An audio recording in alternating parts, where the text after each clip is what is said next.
Welcome, I'm Darren, and I'll be your guide today as I look at 1996 SkyBox Impact and Impact Rookies, both football card sets, and really kind of an interesting year for SkyBox.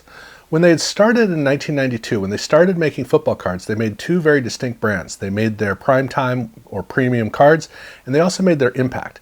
And Primetime Premium was supposed to be the standard bearer for SkyBox. That was their high-level brand, the one that really defined the company, and was a carryover from what they'd started to do in basketball.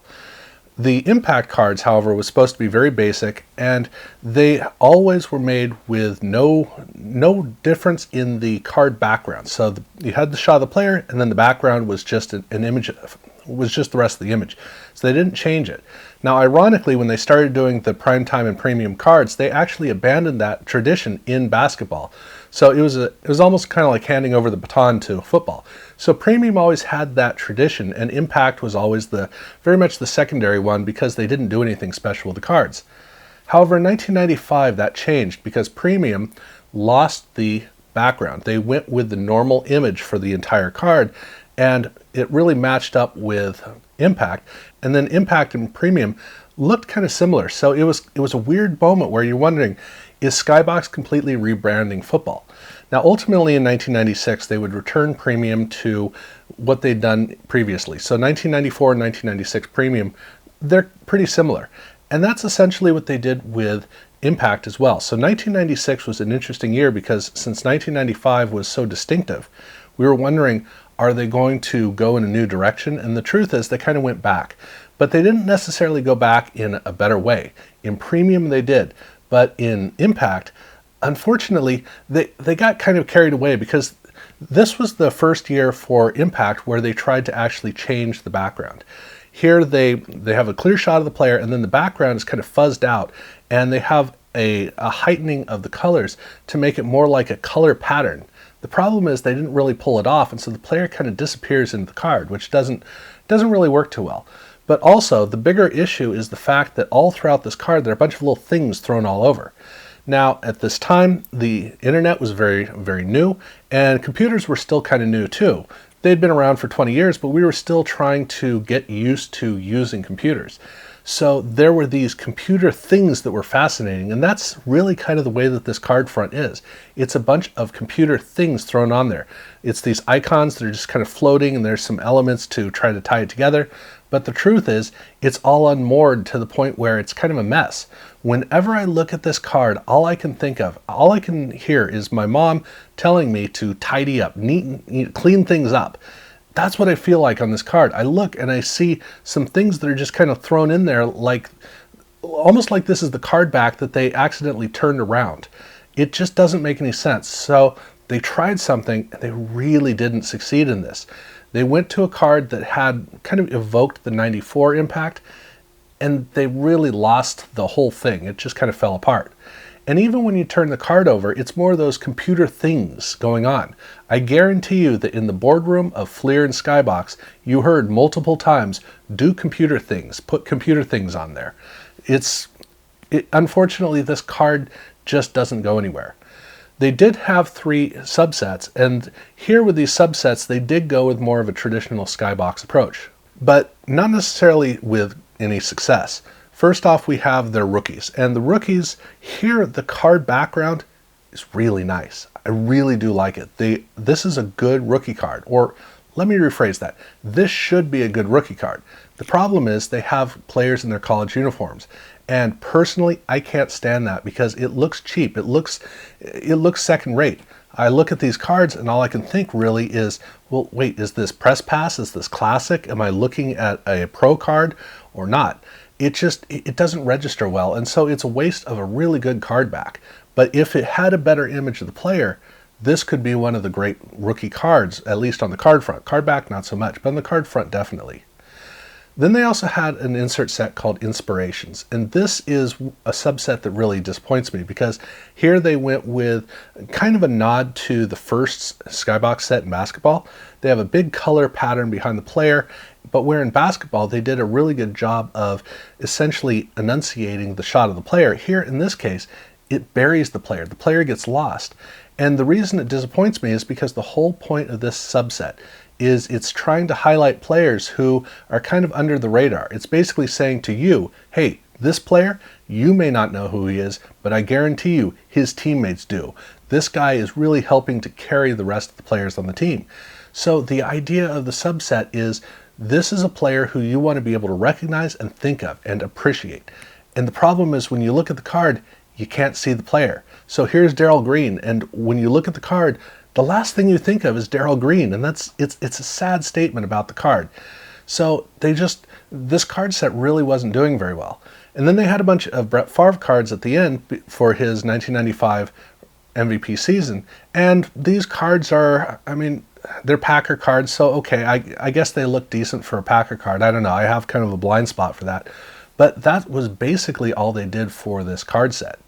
But fortunately, they had inserts and well, they had a lot of stuff going on. So the first thing I want to talk about is I want to talk about the exchange cards.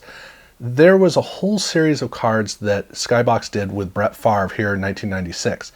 I'm going to go into that in the premium video. So for Impact, I'm not going to go into all those cards because I want to reduce confusion as much as possible. So I want to talk about them all in one place.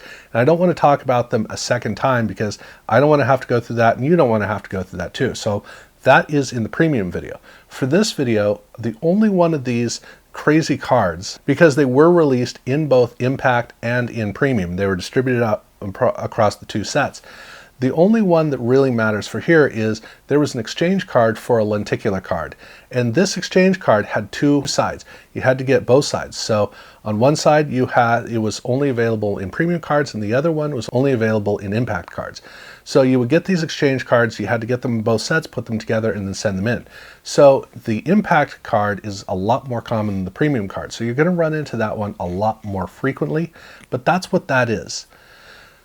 But it wasn't the only exchange thing that they did for 1996 Impact, because also with Brett Favre, they did a promo for their Sky Motion cards. Now, again, this is something covered in this case, it was covered in 93 through 95 Impact. So you go back to that video and you can see the three different Sky Motion cards, and I talk really a lot more about it. But basically, they did a promo in 1995 for the Sky Motion cards, and then again in 1996, they did another one. And this is the exchange card for it. And it would ultimately not be released as Sky Motion, it'd be released as Motion Vision, but that's basically what it was. But they had this exchange card in packs, and then they also released a Sky Mint promo card. Now the Sky Mint card this is kind of an interesting one because in this case, I really wish that I knew more about if they were actually intending to do this as a set, because all of these Brett Favre cards were not intended as sets. The main Brett Favre, the MVP set, were not intended as cards for different sets. It was just crazy ideas they were doing.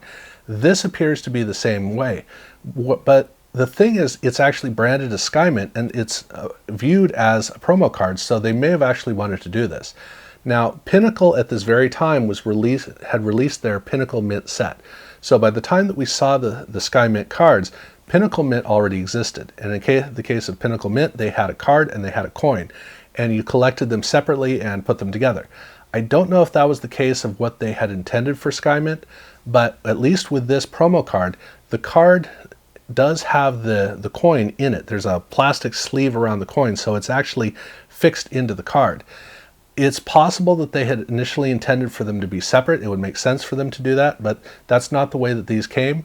And I hope that they didn't intend them to be separate because the coin is really small and could be very easily lost.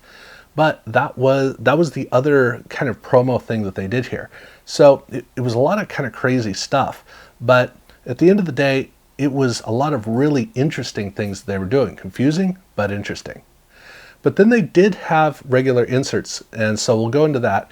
And the first one is Intimidators. Now this is a card that grew on me over time. This is a very bold card that they went. The colors are very heavy. The images, it's a picture of a player that's just kind of fractaled, is shattered into a bunch of pieces, which is kind of ironic because this is supposed to be the hero of the card and it looks like he got hit pretty hard. But at any rate, it's kind of a fractured shot of the player, or fractured image of the player with kind of a space-time warp kind of effect in the back.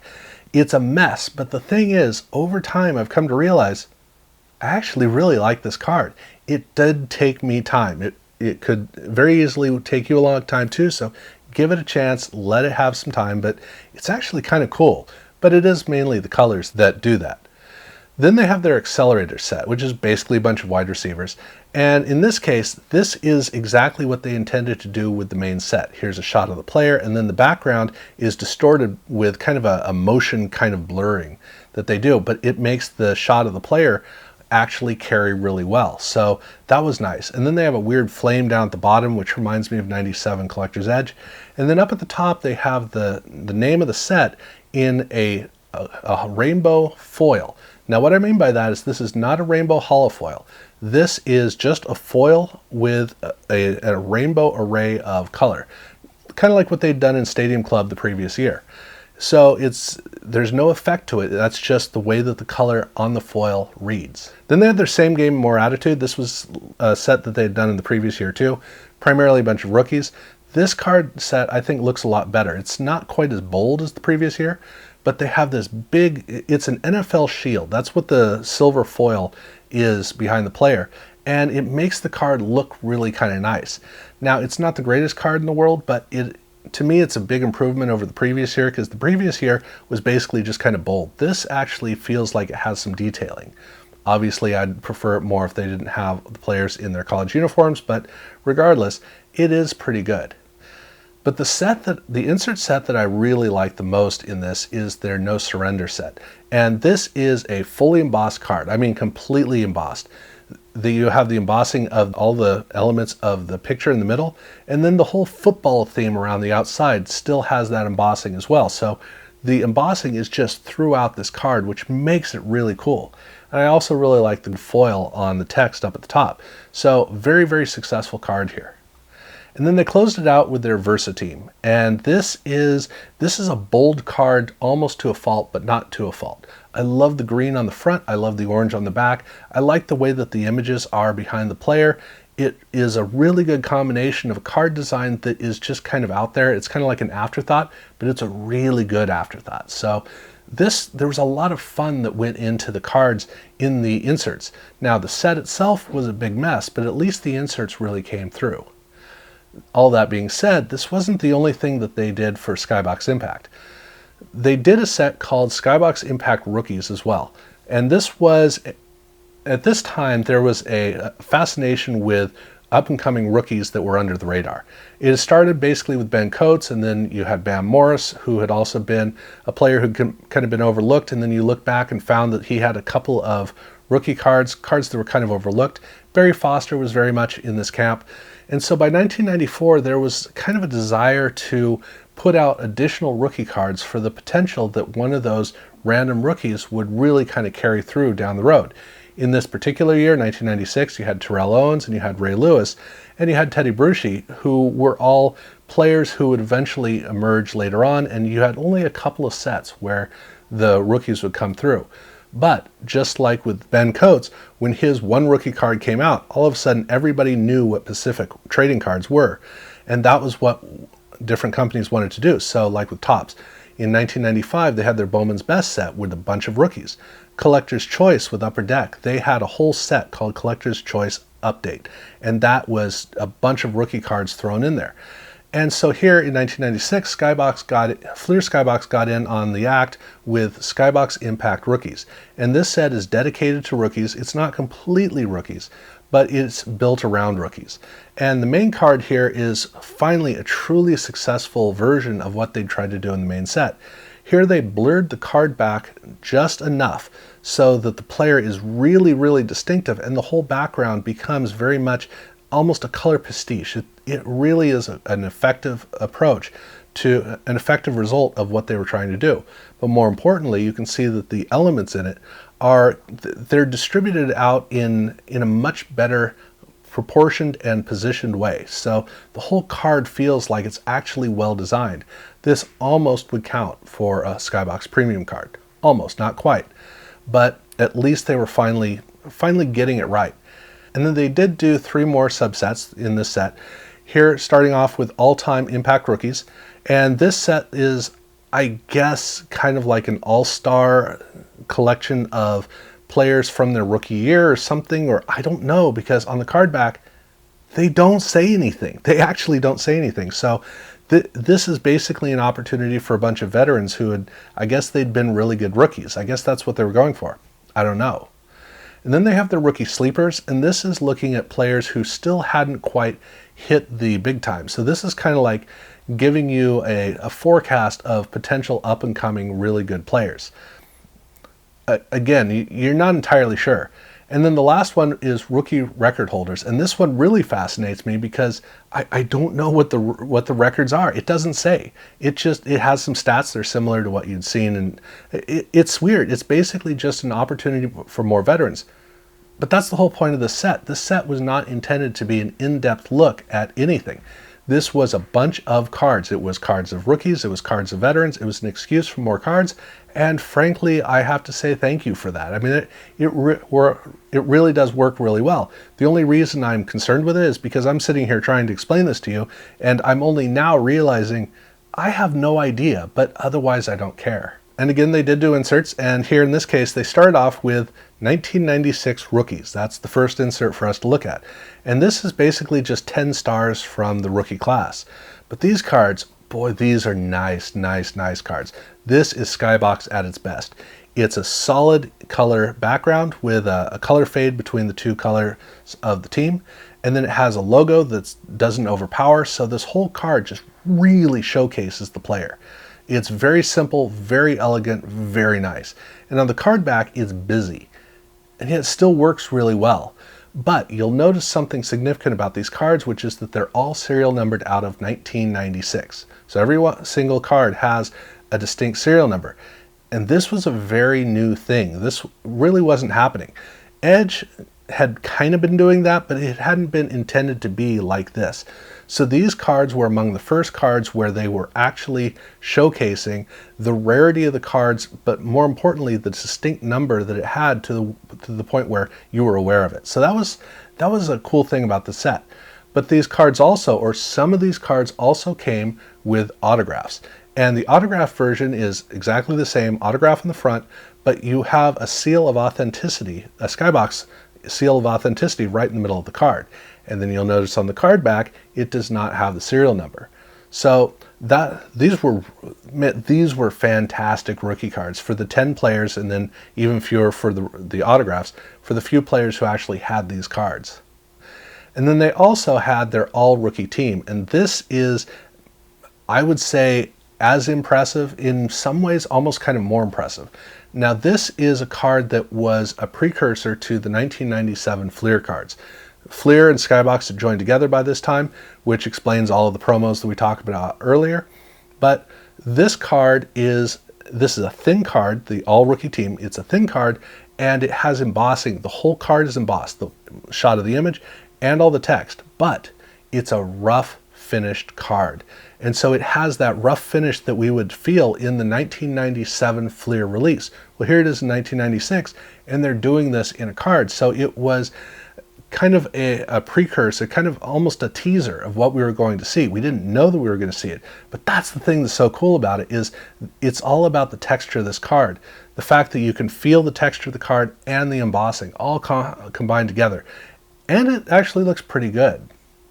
They also did a draft board card, and this is another horizontal card.